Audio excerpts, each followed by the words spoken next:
राम हरे हरे हरे कृष्ण कृष्ण कृष्ण हरे हरे। पुंडलीकवरदे हरि विठ्ठल श्री गुरु ज्ञानदेव तुकाराम पंढरीनाथ भगवान की जय। माऊली ज्ञानेश्वर महाराज की जय। जगद्गुरु तुकाराम महाराज की जय। ब्रह्मनिष्ठ गुरुवर्य रंगनाथ महाराज की जय। श्री विनायकं गुरुर्नौमि साखरे नाम विश्रुतं येषां चरणसान्निध्यात् जीवा मुक्ता भवन्ति। साकरे वंशविख्यातं ज्ञानदानपरायणं विनायकं गुरुर्वन्दे भवबन्धविमुक्तये। श्रीरङ्गनाथं गुरुराजवर्यं मुमुक्षूणां ज्ञानदानेकदक्षं प्रभावती क्षेत्रनिवासिनं नमामि वेदान्तविदां वरिष्ठं पुण्डलीकवरदे। तुकाराम पंढरीनाथ भगवान की जय। माऊली ज्ञानेश्वर महाराज की जय। जो आनंद सत्य प्रकाश विभो आणि आधार नाम रूपास बुद्धी न जाणे आणि जाणे ही त्यास तो अपार शुद्ध परमात्मा मीची असे। माझे अपार स्वरूप समुद्रावरती जणू तरंग ब्रह्मा विष्णू महेश गणपती सूर्य चंद्र वरुण यम मिरविती देवी कुबेरही तैशची। जो सर्वज्ञानी दयाघन मुनी हृदयी ज्याचे करीती ध्यान त्याचे बुद्धी उपाधी करुण मिथ्या भान मजची माझी होतसे। ज्याच्या अज्ञाने भाषे जगत जसा दोरीवरी सर्प दिसत परी दोही ठाईना सर्प जगत। ते स्वतंत्रानि स्वयं ब्रह्म मिच्यासे पुण्य पुरुषी सदैव निष्काम बोध प्राप्ती कारणे भजावा राम। तो मीची आहे आत्माप्त काम तरी नमन कवना करावे म्या।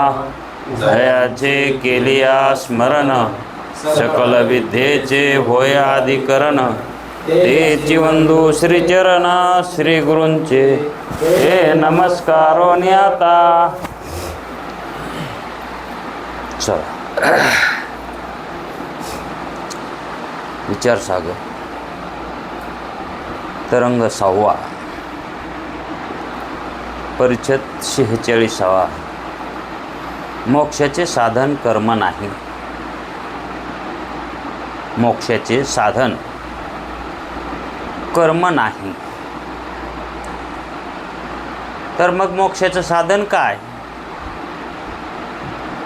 अहो कर्म नाही, उपासना नाही, फक्त ज्ञानच मोक्षाचं साधन आहे।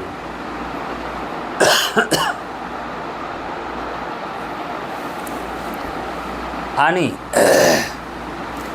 ते साधन ही स्वरूप आहे। ते साधन ही मोक्षाचं कसं आहे? स्वरूपालाच साधन केलं आहे। साधन ही तेच आहे आणि साध्यही तेच आहे। मग जे प्राप्त करायचंय त्यालाच साधन केलंय।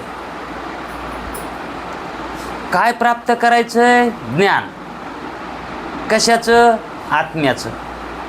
आत्मा कसा आहे? ज्ञानरूप। साधन काय करायचं त्याला? ज्ञानच। मग कर्म केल्यावर जमन का?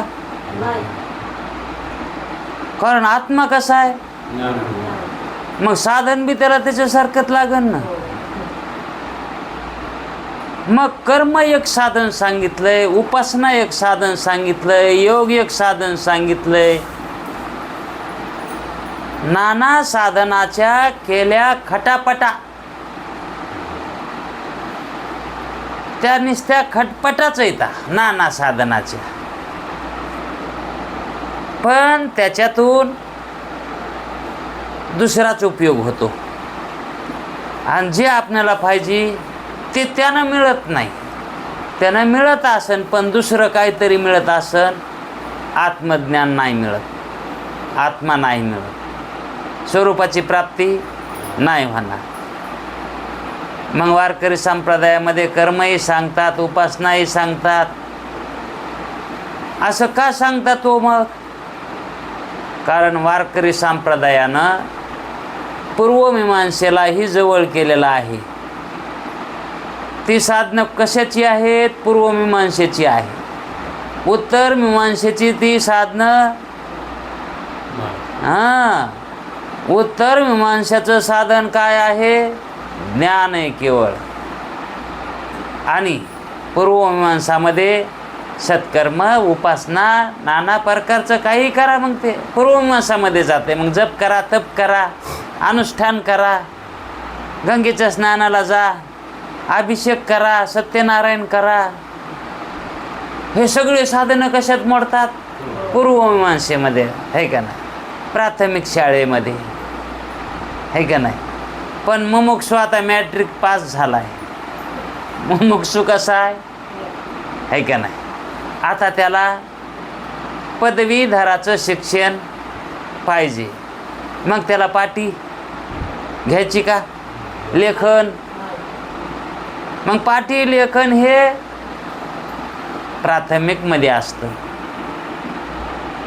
मग मुमुक्षु हा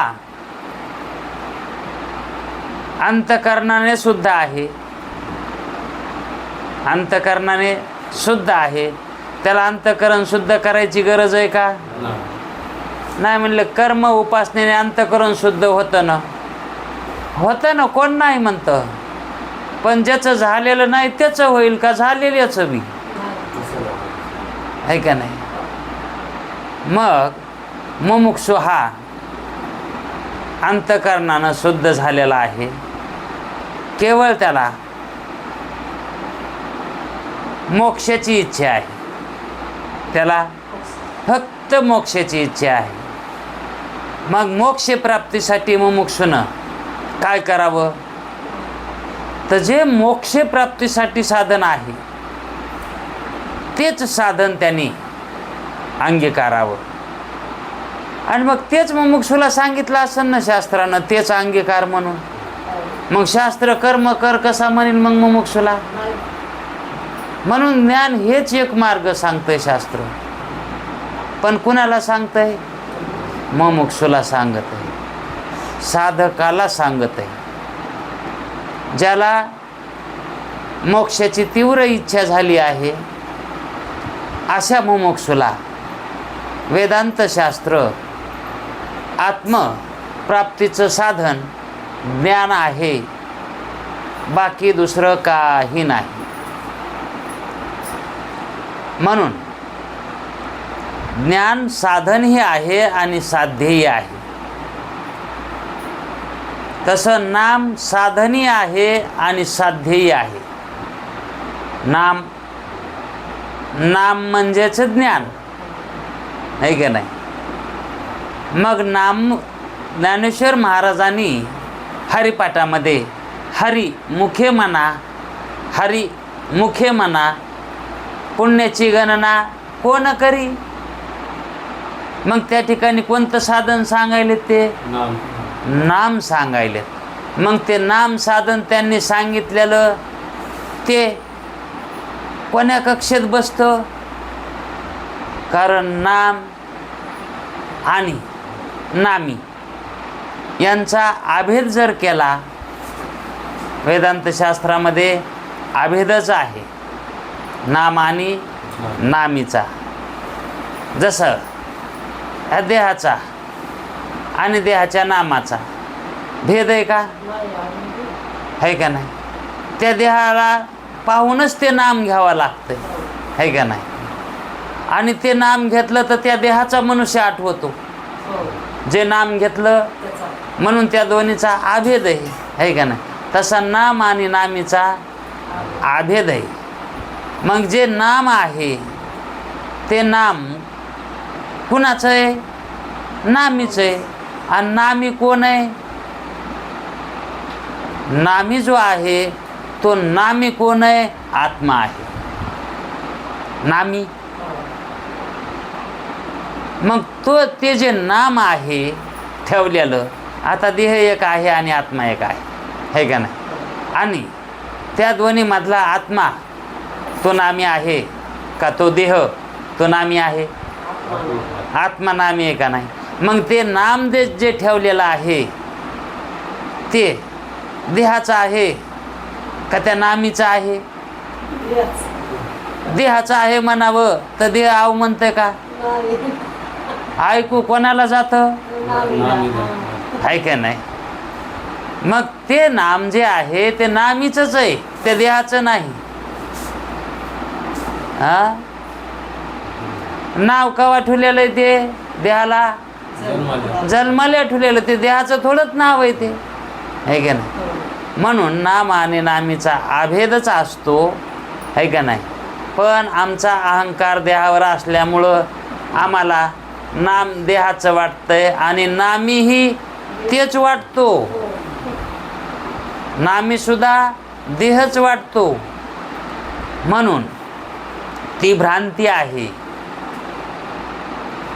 देहच नामी आहे असं वाटणं भ्रांती आहे का नाही? मग ती भ्रांती निवृत्त करण्यासाठी अंतःकरण अगोदर शुद्ध करावं लागतं आणि त्याच्यासाठी कर्म उपासना हे वेदांत शास्त्रानंही सांगितलं आहे, वेदानंही सांगितलं आहे, पण पूर्वमीमांसेमध्ये सांगितलं आहे. उत्तर मीमांसेमध्ये त्याचा त्यांनी बाद केला आहे. म्हणून इथं मुमुक्षुला जे काही ज्ञान साधन सांगतात ते मोक्षाचं साधन सांगतात. म्हणून मोक्षाचे साधन कर्म नाही असंच म्हणावं लागतं. या अगोदर आपण मोक्षाला हेतू कोण आहे या प्रश्नाच्या उत्तराला आरंभ केला होता. मोक्षाला हेतू कोण, आणि त्या संदर्भामध्ये हा प्रश्न आहे. म्हणजे हे बोलणं आहे की कर्म हे मोक्षाला हेतू होत नाही. मग काय होतं हे सांगावं लागतं आणि काय होत नाही हे सांगावं लागतं. काय होत नाही हे का सांगावं लागतं की आपण ते धरलेलं असतंय, आपण त्या अगोदर हा की हेच साधन आहे, हेच साधन आहे का नाही? आपण ते धरलेलं असतंय. जर समजा एखाद्या जावायला सासरवाडीला जायचं काम पडलं, सासरवाडीला जायचं काम पडलं आणि त्या सासरवाडीच्या अलकून मोठं तळ आहे आणि पलकून सासरवाडी, आणि मग जावायनं साधन घोडं घेतलं. कुठं जायचं आहे? सासरवाडीला. मग घोडं आता त्या तळ्यापासून जाऊस तर घोड्याचा उपयोग आहे ना हो. पण त्या तळ्यातून घोडं कसं जाईल? मग तिथं साधन बदलावं लागतं का नाही? आहे का नाही? मग तिथं त्या तळ्यामध्ये कलई बोट काहीतरी म्हणा, आहे का नाही? आणि तिथून पुन्हा मग त्या साधनानं त्या सासरवाडीत जा येत आहे का नाही? तसं आता जीवाला त्याच्या सासरवाडीत जायचं आहे. सासरवाडीत म्हणजे हां त्याच्या स्वरूपात जायचं आहे. तर मग त्याच्यासाठी जिथं होता तिथून निघाला त्यावेळेस त्याला कर्म उपासना हे साधन दिलं होतं, आहे का नाही? मग त्यानं कुठवर न्यावं ते साधन, आहे का नाही? शुद्ध होऊस तरच ना. आणि मग अंतःकरण शुद्ध झाल्यावर तरी पण त्याच साधनेमध्ये राहावं का, आहे का नाही?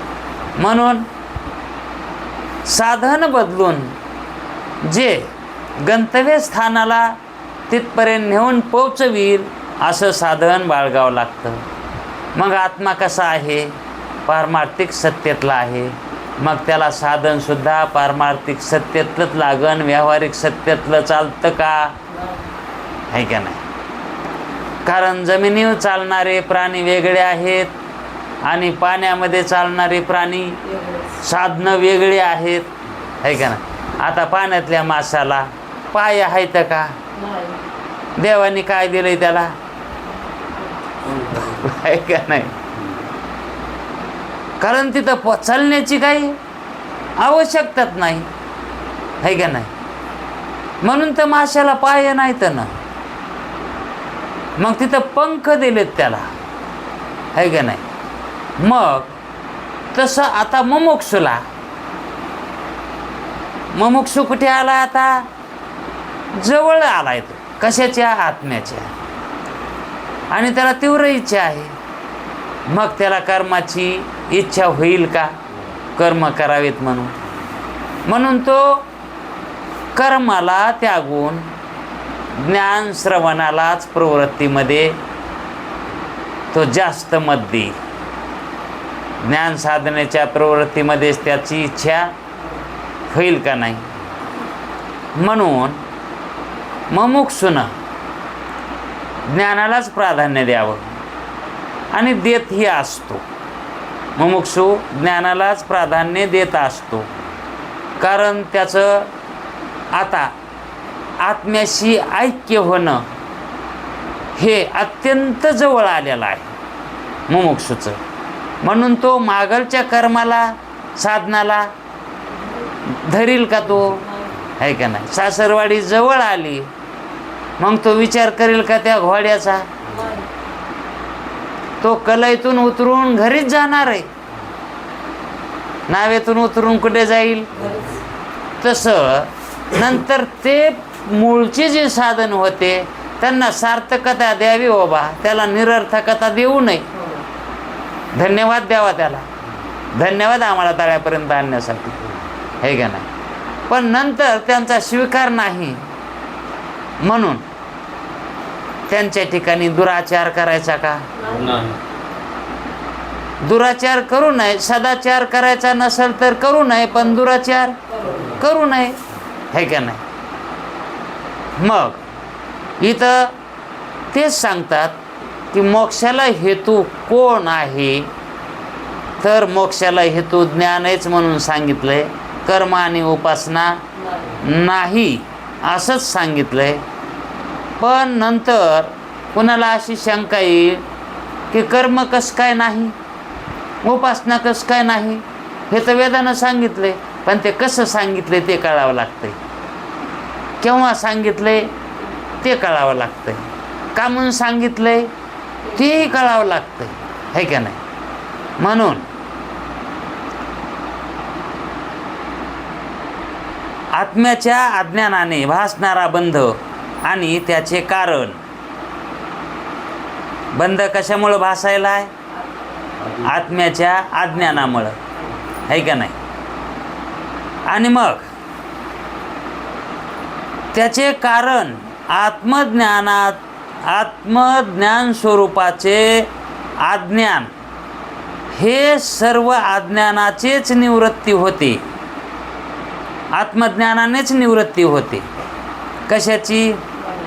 आत्मस्वरूपाच्या अज्ञानाची. कशाने निवृत्ती होते? है का नाही? आता अज्ञानाची निवृत्ती करायची, अज्ञानाची निवृत्ती करायची. पण कशाच्या अज्ञानाची निवृत्ती? त्या अज्ञानाचं नाव असेल ना. आता अज्ञान, अज्ञान हे एक काय झालंय? ज्ञान काय कोणाचं आहे? आत्म्याचं आहे. अज्ञान कोणाचं आहे? आत्म्याचं आहे. है का नाही? ज्ञान ही आत्म्याचंच आहे आणि अज्ञान ही आत्म्याचंच आहे. मग अज्ञान हे दुःखरूप आहे. विपरीत भावनाला प्राप्त करून देणारा आहे अज्ञान. आणि ज्ञान सुखाच्या प्राप्तीला कारण आहे, है का नाही? मग सुखाच्या प्राप्तीला प्राप्त होण्यासाठी आडवं जीवाला काय आले, अज्ञान. है का नाही? आणि मग ते कोणाचं अज्ञान? हां, जीवाला ज्याची प्राप्ती करून घ्यायचंय का त्याचंच अज्ञान आहे. आणि मग त्याचं अज्ञान निवृत्त करावं लागल, म्हणजेच त्याचंच ज्ञान होणार, है का नाही? मग अज्ञानाचं ज्ञान होणार का आत्म्याचं ज्ञान होणार?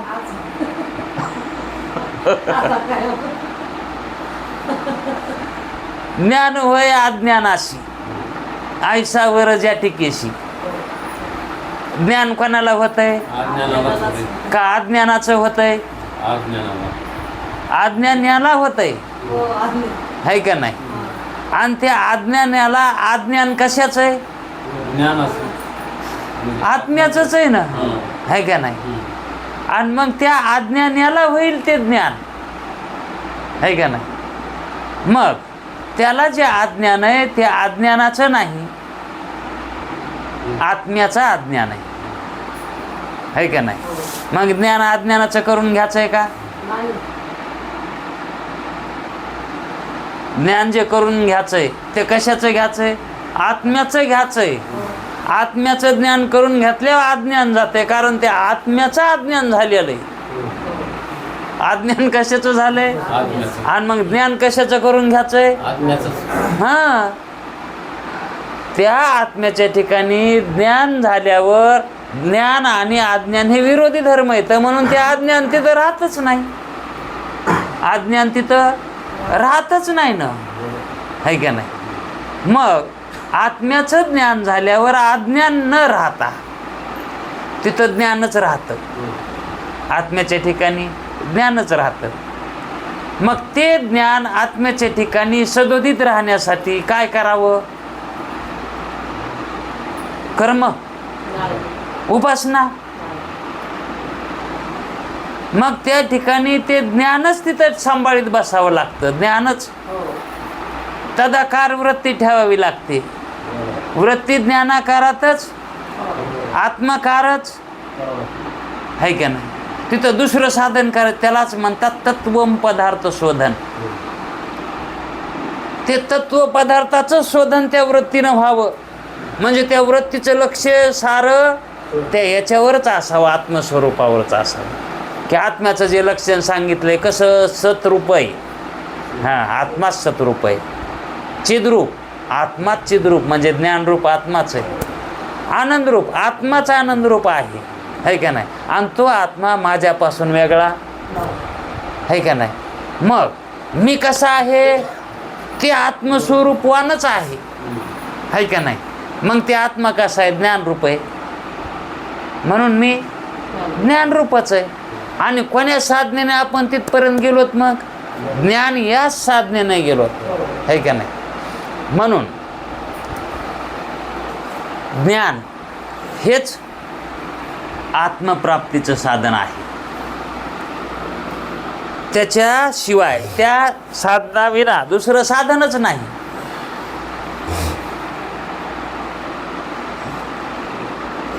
आठवण त्याच्याशिवाय. हां, म्हणून माऊली ते म्हणले तर ज्ञाने विने एके. हां, ज्ञाने विने एके, त्याच्यामुळं म्हणले तर उपाय करीशे जितुके तीही गुंपशी आदिके रुखी ये. थांब, दुसरं साधन करू नको. ज्ञानाशिवाय तिथं काही कोणी जात नाही. त्या आत्मस्वरूपात ज्ञाना वाचून दुसरं कोणी जातच नाही, कारण दुसऱ्याचा तिथं लागच नाही जायला. आत्मस्वरूपामध्ये दुसऱ्याचा दुसरं कोणीच जात नाही. आणि जर गेलं तर काय होईल? जर समजा ढण अग्नी पेटलेला आहे, तिथं कोण जातो? हा, आणि जर गेलंच तर काय होतं? आणि तसंच आहे. मग आत्म्यात कोणी जातच नाही, कारण त्याचा कोणाशी संबंध नाही.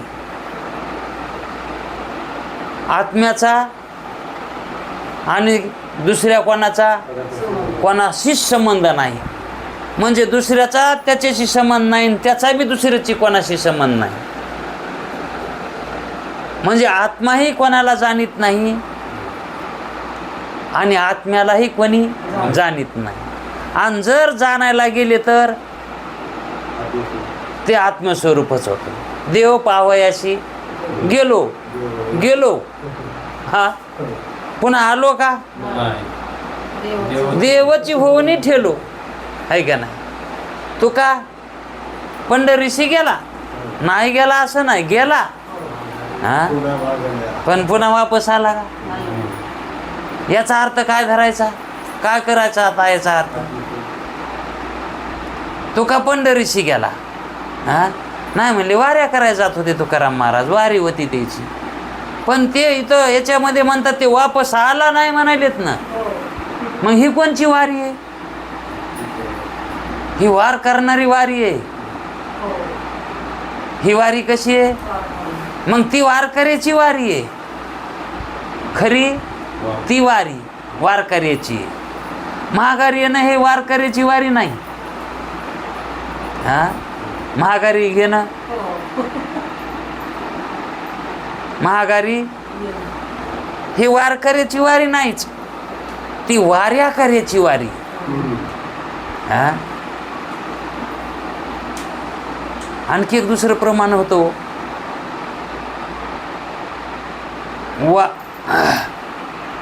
वारी चुकू नेदी हरी, हेही जोडा येत आहे. वारी चुकू नेदी कारण वारीला जर चुकवायचं असेल, वारीला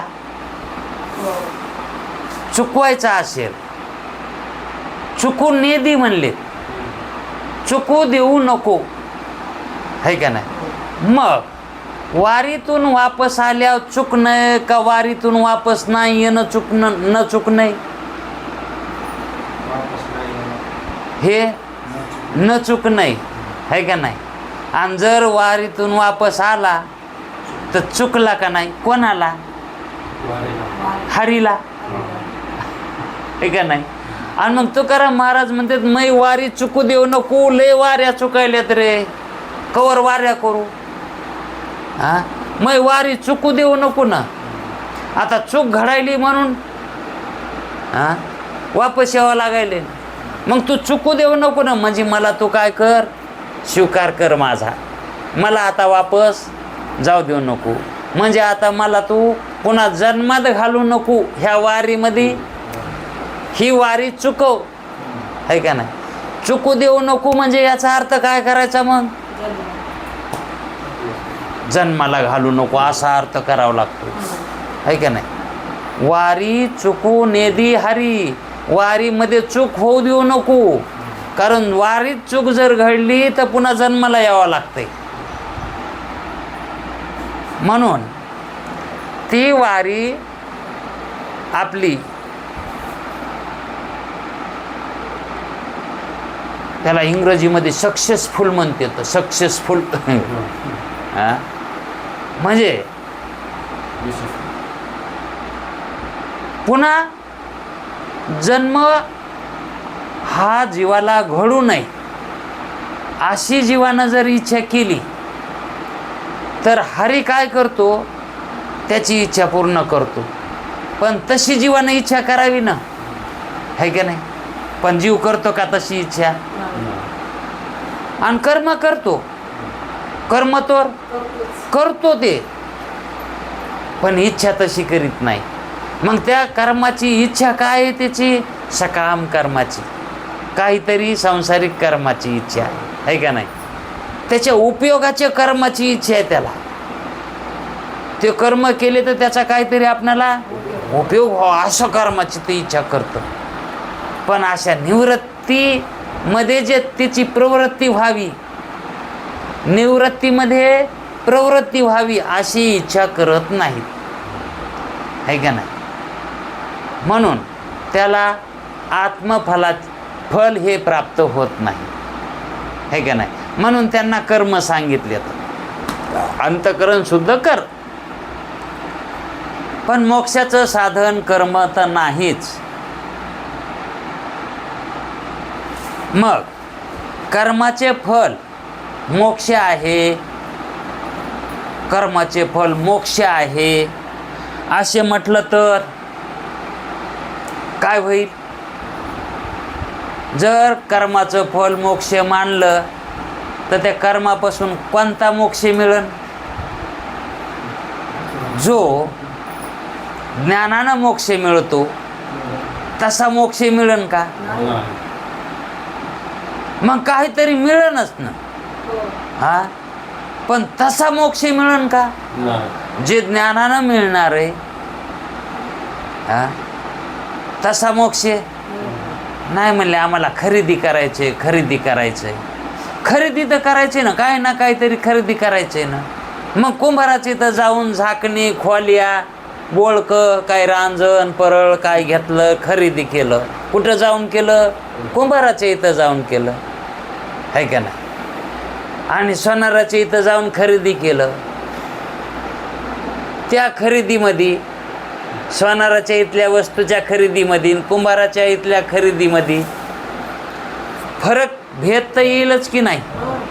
हा, किती? थोडा का किती?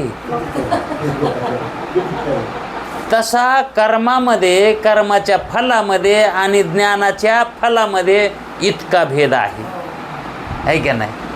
मग जर कर्म हे मोक्ष साधन मानलं तर जमेल का? हो. कुंभाराच्या इथून म्या झुंबर आणले, म्या पाटल्या आणल्या असं कोणी म्हणलंय का आतापर्यंत? मग तसं कर्मानं मोक्ष मिळाला असं कोणी म्हणलं का? मिळेल का? म्हणून कर्म हे मोक्षाचं साधन नाही हे त्यांना सांगायचंय. आणि आपण तेच धरून बसलो होतोत ना. कर्म करा, वेदानं सांगितलंय कर्म करा, संतानं सांगितलंय कर्म करा. त्यांनी कोणचे साधनं सांगितलेत कर्म करा म्हणून, कशासाठी सांगितलेत हे कळालं का? निष्काम कर्म सांगितलंय. हा, आणि तेही कवर अंतःकरण शुद्धी होईपर्यंत. आणि नंतर अंतःकरण शुद्धी झाली की पुन्हा ज्ञान, आहे का नाही? असं त्यांनी क्रम सांगितलाय ना. पण इथं जन्मल्यापासून किंवा अनेक जन्मापासून जे कर्म हाती धरलंय करायचं परमार्थाचं कर्म, परमार्थातलं, मग ते सकाम असो किंवा निष्काम असो, पण कर्मच आहे का नाही? आणि त्याच्यामध्येच मी पारमार्थिक आहे, मला देवाची प्राप्ती करून घ्यायची आहे या हेतून ते कर्म चालूच येतं. पण त्या कर्माचं फळ काय हे बघितलं का? त्या कर्माचं फळ संसारात जे नाशक फळ आहे, संसाराचं नाशिवंत, ते फळ त्याला प्राप्त होतंय. जर समजा एखाद्यानं यज्ञ केला, कारण वेदानंच सांगितलेत यज्ञ कर्म करा म्हणून. मग कशासाठी करायला यज्ञ कर्म? इच्छा काय करायला आहे? स्वर्गाची. हा, 100 यज्ञ झाले की काय होतंय? स्वर्ग नाही, स्वर्ग अधिपती होतंय, इंद्र होतंय. 100 यज्ञ केले तर इंद्रच, राजच होतंय स्वर्गाचा. अशी इच्छा धरून कर्म करायली. आता स्वर्ग हे जे फल आहे कर्माचं, स्वर्ग हे फल कसं आहे? अनित्यचं आहे का नाही? स्वर्ग नित्य आहे का? जवळ खिसा गरम आहे तवर दादा. हा, जवळ खिसा तवर दादा आहे. दादा या, दादा बसा दादा. आणि खिसा गरम जर नसला तर तुम्ही तुमचं बघा दादा, आमच्या घरी येऊ नका. तसा स्वर्ग आहे, जोवर पुण्य आहे तोपर्यंतच आहे, म्हणजेच नाशिवंत फल आहे ते, आहे की नाही? म्हणून कर्म कसं आहे? कृष्यादी. कृष्यादी म्हणजे हे शेतीविषयक. कृषी म्हणजे शेती. मग त्याच्यामधलं कर्माची सस्यादी फले जशी अनित्य आहेत. सस्य म्हणजे फल, धान्य, अन्नधान्य ते त्याला सस्य म्हणतात. मग कर्म केले तर त्याची प्राप्ती होती का? आता उन्हाळ्या पाळ्या चालू आहे, नांगरणी चालू आहे, काश्या येचणं चालू आहे. हा, येणं आपणाला धान्याची प्राप्ती होणार आहे का? मग धान्याच्या प्राप्तीला कोणतं कर्म कारण आहे का नाही? मग त्या पेरणीसाठी तुम्ही आताचे कर्म करायलात का धान्यासाठी? पेरणीसाठी. हा, मग हे काम जे आताचे उन्हाळ्याचे जे काम आहेत ते धान्यासाठी नाही. शेतीतले जे आता काम आहेत ना, हे त्या फलासाठी नाहीत. हे कशासाठी काम आहेत? हा, तसं कृष्यादी कर्माची सस्यादी फले जशी अनित्य आहेत, त्याच्यासाठी अनित्यच आहेत ना फलासाठी, तशीच यज्ञादी कर्माची स्वर्गादी फळे अनित्यच आहेत. जसं शेतीमध्ये उन्हाळ्यातले आपण कर्म करतो पण ते फळाला कारण नाहीत, आहे का नाही? तसं स्वर्गाची इच्छा धरून केलेलं कर्म हे आता उन्हाळी कामं केल्यासारखं आहे. कारण स्वर्ग मिळणं म्हणजे इति कर्तव्यता नाही, शहाणपणा नाही. मग स्वर्गासाठी केलेलं कर्म हे कसं व्हायलंय? ते उन्हाळ्यात शेतीचे कामं करतात ना, त्याच्यासारखं व्हायलंय. त्यानं फळ प्राप्त होत नाही. तसाच मोक्षही अनित्य होईल. मग स्वर्गासारखाच म्हणावं लागेल मोक्ष. जर कर्मानं मोक्ष मिळत असेल तर आता कर्मानं काय मिळत आहे? यज्ञ कर्मानं मोक्ष मिळतो, है का नाही? मग कर्मानं मोक्ष मिळतो म्हणले मोक्ष तसाच मानावं लागेल स्वर्गासारखाच. हा, मग मोक्ष अनित्य होईल का नित्य होईल? मग है का नाही? आणि मोक्ष कसा सांगायले तर नित्य मोक्ष सांगायले. मग कर्मानं कोणता मोक्ष मिळायला? आणि मग मोक्षाचं साधन कसं म्हणायचं? ते कर्म. अनित्य मोक्ष असतो का? नित्य मोक्ष असतो. आणि उपासना ही मानस कर्मच आहे. उपासना सुद्धा मानस कर्मच आहे. तिचे फल मोक्ष मानला तरीही कोणी म्हणेल नाही जाऊ द्या कर्म नाही तर नाही, उपासना तरी आहेत ना मोक्षाचं साधन, ते तरी माना ना. वेदांत शास्त्र म्हणतंय आम्ही खरं ते खऱ्याला खरंच बोलतो. हा, जिथं खरं आहे तिथं खरंच बोलतो. मग ते कर्म असो की उपासना असो, दोन्हीही एकाच माळीचे मणी येतं. तेही मानसच कर्म आहे. उपासना ही मानसच कर्म आहे. तिचे फल मोक्ष मानला तरी तो अनित्यच होईल मोक्ष. उपासनेचाही फल मोक्ष मानलं तर काय होईल? अनित्यच मोक्ष होईल. म्हणून उपासना ही मानस कर्म आहे. तिचे फल मोक्ष मानला तरी तो अनित्यच होईल. कोणत्याही कर्म करत्यास, कर्म करणारास कोण्याही कर्मापासून काय उपयोग होतो कर्माचा? त्या कर्मापासून काय होतं त्याला उपयोग? त्याचा काहीतरी कर्म केलं तर त्याच्यापासून काहीतरी उत्पत्ती होती. कर्मापासून काहीतरी उत्पत्ती होतीच ना. आणि मग ती उत्पत्ती झाली की त्याला समाधान होतंय.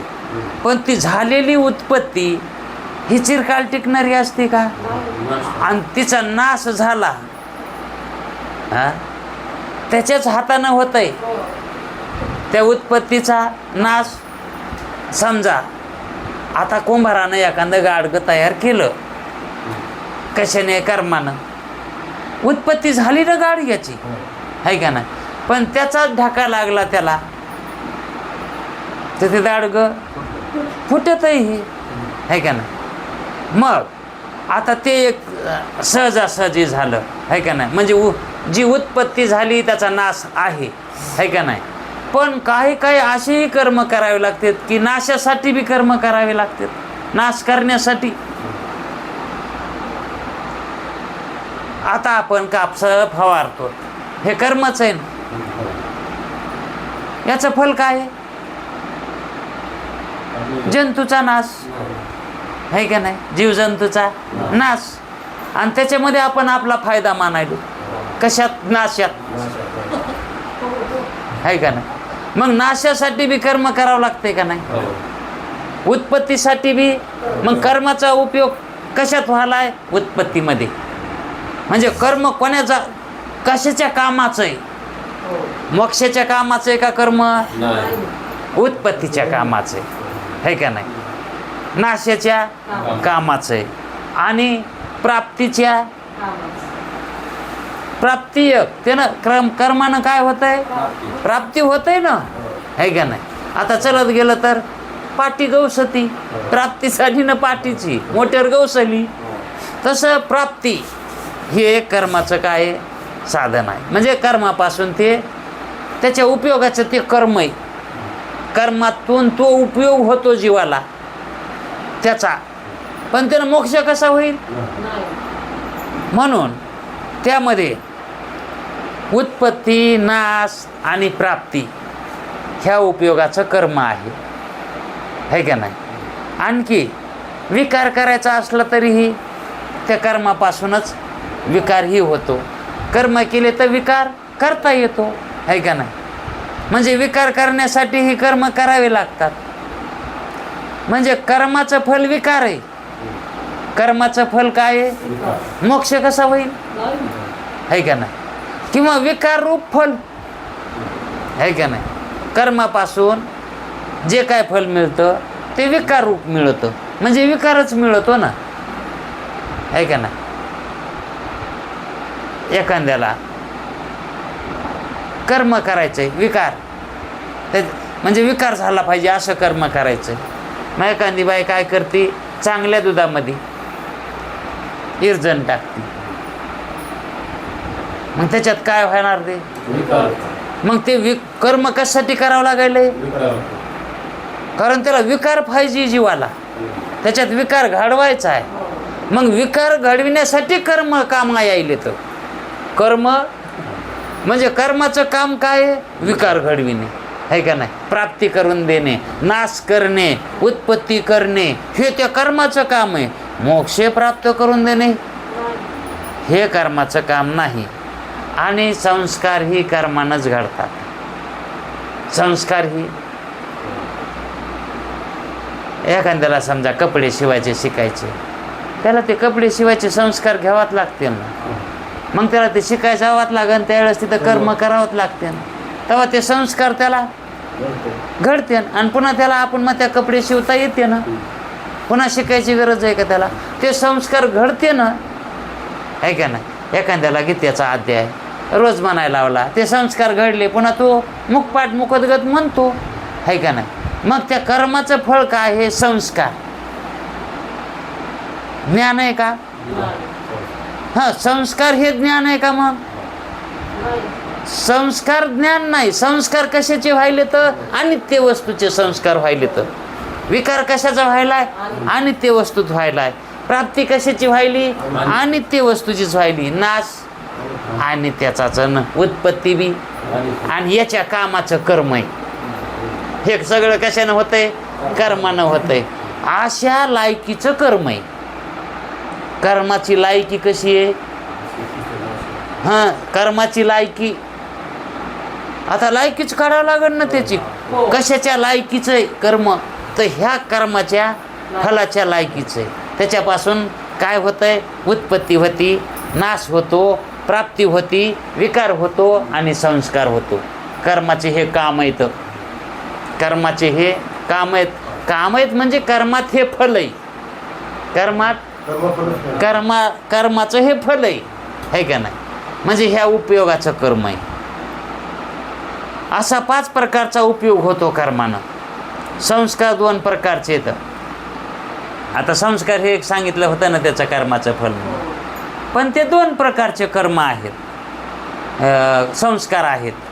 कोणते? एक मलाची निवृत्ती करणारा संस्कार.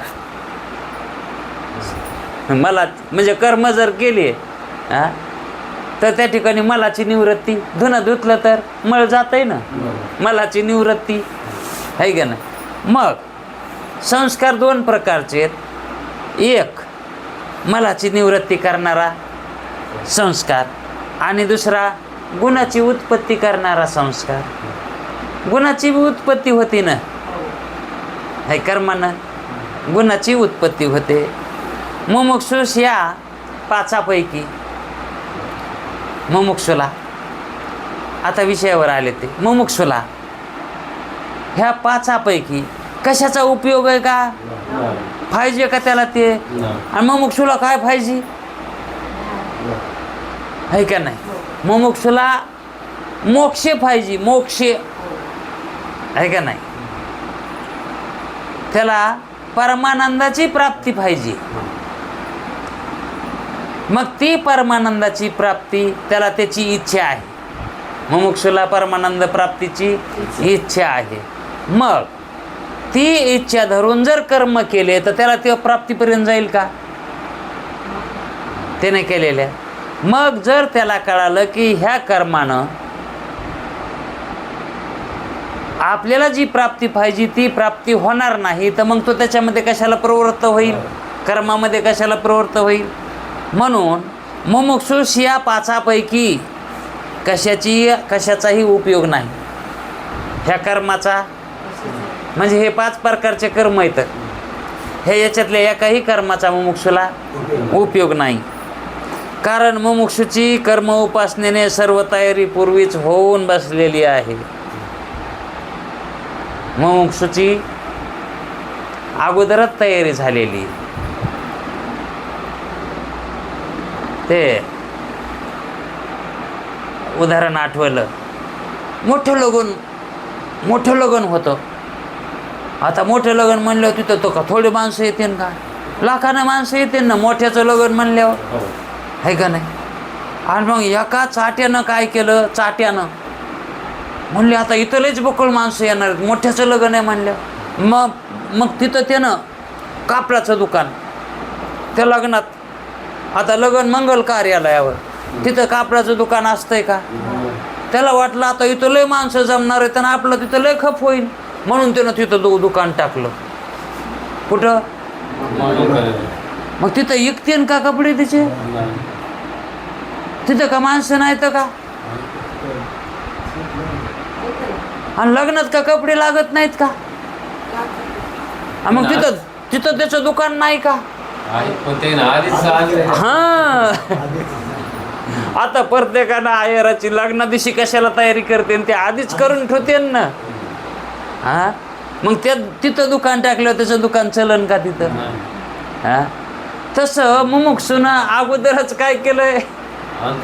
सत्कर्म उपासना करून अगोदरच त्यानं त्याची तयारी आहे का? ज्ञान प्राप्त करून घेण्याची त्यानं तयारी केली. आता तिथं तयारी लगन लावायची, आयर चढवायची, कपडे शिव आणलेत लोकांना. आता याचं तेव्हा तिथं कापड कसं इकन हो? ह्याच्यावरून सोपा दृष्टांत आता कोणचा असन? तसं मुमुक्षुची कर्म उपासनेने सर्व तयारी पूर्वीच होऊन, त्याची सगळी अगोदर तयारी होऊन तो श्रवणादी साधनामध्ये प्रवृत्त आहे.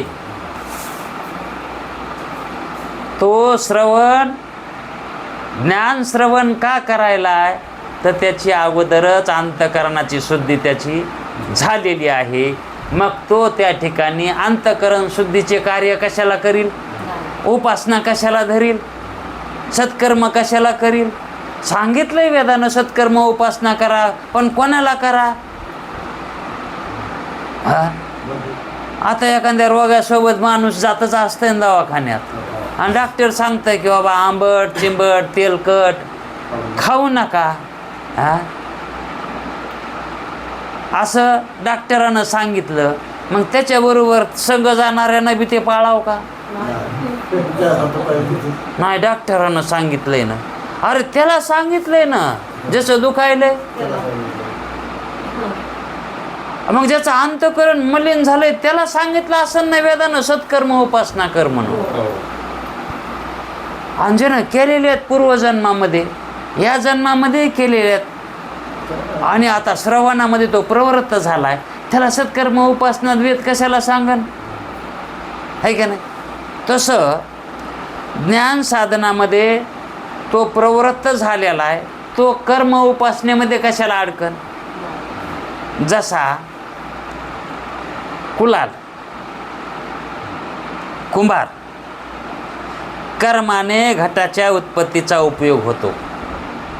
कुंभार जे कर्म करतो त्याच्यापासून उत्पन्न घट होतो, तर त्याला त्या घट उत्पत्तीचा उपयोग होतो त्या कर्माचा. तसा मुमुक्षुस नाही ना होतो, तसा मुमुक्षुला होत नाही ना उपयोग. त्या कुंभाराला जसा त्याचा उपयोग होतोय तसा मुमुक्षुला फायजी का गाड ग मुमुक्षुला आता नाही ना. मग अनर्थ निवृत्ती करायची त्याला, मुमुक्षुला अनर्थाची निवृत्ती करायची आणि परमानंद प्राप्तिरूप मोक्ष त्याला प्राप्त करून घ्यायचा आहे. त्याला अनर्थाची निवृत्ती करायची आणि परमानंदाची प्राप्ती करून घ्यायची. त्याला मोक्ष हवा आहे. मग तो त्या कर्मामध्ये कशाला शिरण, है का नाही? जशी रज्जूच्या ठिकाणी सर्पाची निवृत्ती नित्य आहे, रज्जूच्या ठिकाणी सर्पाची नित्य निवृत्ती आहे. नित्य म्हणजे तिन्ही काळात. नित्य कशाला म्हणतात? तिन्ही काळामध्ये जे आहे त्याला नित्य म्हणतात, किंवा ज्याचा कधीही नाश होत नाही अशाला नित्य म्हणतात, है का नाही? मग भ्रांती काळामध्ये रज्जूची, त्या रज्जूच्या ठिकाणी सर्पाची, दोरीच्या ठिकाणी सर्पाची नित्य निवृत्ती आहे. तिथं सर्प प्रवृत्त होतो का? मग आहे म्हणालेला कोण आहे? तो भ्रमिष्ठ आहे. मग त्याचं म्हणणं खरं आहे का? हां, कारण नंतरही सर्प तिथं नसतो, अगोदरही नसतो, दिसण्या कालापुरता असतो, पण तो कोणाला असतो? आणि त्याचं ते भ्रम होणं हे खरं आहे का? आणि भ्रम झालाय, भ्रम झाला हे खरं आहे, पण भ्रम खरा असतो का? नाही, एखादा म्हणला भ्रम झाला ते का खरा नाही का? आम्ही इथून आरडत पळालोत ना सरप सरप म्हणून, हां, मग हा का भ्रम खरा नाही का? हां, अरे भ्रम झाला हे खरं आहे, पण भ्रम खरा नाही ना. हां हां, दोरी तवा झाली का सरप? मग तिन्ही काळामध्ये तिथं सर्प नाहीच ना. मग तिन्ही काळात काय आहे तिथं? दोरीच आहे. मग जिथं तिन्ही काळात दोरी तिथं सर्प कसा असू शकेल? म्हणून ते काय म्हणतात, रज्जूच्या ठिकाणी सर्पाची नित्य निवृत्ती आहे, हमेशात निवृत्ती. सर्प कवात तिथं झाला नाही, नित्य सिद्ध आहे तिथं, निवृत्ती नित्य सिद्ध आहे तिथं. अभावच आहे तिथं सर्पाचा, दोरीच्या ठिकाणी सर्पाचा कसा अभाव आहे? नित्य अभाव आहे, सिद्ध अभाव आहे तिथं. हां, सिद्ध अभाव म्हणजे कोणी आहे म्हणू शकतं का तिथं सर्प? हां, आणि जर कोणी म्हणू लागलं तर त्याला कसं समजायचं? भ्रमरूप आहे. हां, हा मनुष्य कसा आहे? याला भ्रम झालाय, आणि त्या भ्रमालाच ते सत्य समजायला. ज्या प्रतीतीला आलाय भ्रम, त्या भ्रमाला सत्य समजायला. म्हणजे हा सत्य समजणारा कसा आहे? भ्रमरूपच आहे. भ्रमाला सत्य समजणारा भ्रमरूपच आहे, म्हणजे त्याला भ्रम झालाय, है का नाही? मग तो भ्रम तिथं वस्तू नसताना मानायलाय का नाही? मग तिथं वस्तू ती कवाच नाही ना, त्याच्या दिसण्या काळात सुद्धा नाहीच आहे. मग ते कसा म्हणायलाय? तिथं भ्रमात म्हणायलाय ते, आहे का? भ्रमातलं खरं असतंय का? हां, तसं तिथं नित्यसिद्ध निवृत्ती आहे. कुठं? दोरीच्या ठिकाणी सर्पाची नित्यसिद्धच आहे, तिथं नाहीच आहे. तशी त्याप्रमाणे आत्म्याच्या ठिकाणी अनर्थ निवृत्ती नित्यसिद्ध आहे. आत्म्याच्या ठिकाणी अनर्थता आहे का? जसं तिथं सर्पच नाही, दोरीवर कव्हात नसतो, तिथं आत्म्याच्या ठिकाणीही भ्रम राहू शकतो का? कारण आत्म्याच्या ठिकाणी अनर्थ ही निवृत्ती कशी आहे? नित्यसिद्ध आहे का नाही? आणि आत्मा कसा आहे? परमानंद रूप आहे. मग तिथं अनर्थ कसा राहू शकेल? म्हणून परमानंद प्राप्ती ही नित्यसिद्धच आहे ना. परमानंद प्राप्ती ही नित्यसिद्ध आहे. ती परमानंदाची प्राप्ती उत्पन्न होणारी आहे का? ती अगोदरचीच आहे का नाही तिथं? हां, त्याच्यात अनर्थ काय आहे का? नाही. तिथंचा अनर्थ उचलून बाजूला टाकावं लागन. पुन्हा मग तिथं जसं आता कंस खोडावं लागते, माळावं लागते, त्याच्यातलं सार बाजूला काढावं लागन, आसार बाजूला काढावं लागन. तसं आहे का तिथं आत्म्याच्या ठिकाणी? आत्म्यात आसार नाहीच. ते नित्य कसं आहे? सार रूप आहे ना ते. आत्मा सदाच सार रूप आहे ना. मग नित्य त्या ठिकाणी परमानंदाची प्राप्ती आहे. आत्मा नित्य सच्चिदानंद रूप आहे. परमानंद प्राप्ती ही त्याची नित्यसिद्धच आहे. या रीतीने स्वभावसिद्ध मोक्षाची कर्माने उत्पत्ती होणार नाही. कर्मानं मोक्षाची उत्पत्ती होईल का तिथं? ते अगोदरच तिथं सिद्ध आहे ना. हा, आता घरातल्या माणसाला आधीच घरी आणि ते दिसला की पाहुणे कवा आली गडी असं म्हणते का? म्हणून आधीच होता ना ते घरात, ते घरातलाच आहे की. तसा तो नित्य आहे ना, ते घरातला हमेशाच आहे ना. आणि त्याला म्हणता येते का पाहुणा? मग आत्मा हा नित्य सिद्ध आहे, तर कर्मानं त्याची उत्पत्ती कशी होईल? हा, मग कोणी म्हणेल तुमच्या ज्ञानानं उत्पत्ती होते का? ज्ञान ते स्वरूपच आहे त्याचं, त्याची उत्पत्ती होत नाही. हे बाजूला झालेलं ज्ञान त्याच्यामध्ये जाऊन रममान होतं, एकरूप होतं. कारण ते तद्रूपच होतं. म्हणून ज्ञान हे साधन बी आहे आणि साध्यही आहे का नाही? अशी वेदांतशास्त्र चुकीचं कधीच बोलत नाही. जे बोललंय ते बराबरच बोललंय. फक्त आपणाला ते जिथले तिथं बसविता यावं, ते आहे का नाही? ते जिथले तिथं बसविता यावं. आता वेळ झाला आहे, पण मला वाटलं हे होईन आज, पण हे बी होत नाही. पण एवढे एक पॅरेग्राफ पूर्ण करू. या रीतीने स्वभावसिद्ध मोक्षाची कर्माने उत्पत्ती होणार नाही. तसेच वेदांतशास्त्रही मोक्ष उत्पत्ती करता नाही. आता पहा, चिंतनीय विषय हा. वेदांतशास्त्रसुद्धा मोक्षप्राप्तीसाठी नाही. किती आडवं वाटत आहे आता हे. हां, ज्याला आडवं सोयीचं झालंय त्याला सुद्धा आडवं वाटतंय. हे आडवं ज्याला वाटतं त्याला तर आडवं वाटेनच, पण ज्याला आडवं सोयीचं झालंय त्याला सुद्धा आडवं वाटण्यासारखं आहे. तसेच वेदांताचं श्रवणही मोक्षे उत्पत्ती करता नाही. फक्त आत्मा नित्यमुक्त आहे, यास यत्किंचितही कर्तव्य नाही असा निश्चय होण्याकरता श्रवण सांगितलेला आहे. मोक्ष उत्पत्ती करता श्रवण सांगितलेलंच नाही. आत्मा परमानंद रूप आहे, ज्ञानरूप आहे, कळण्यासाठी श्रवण आहे.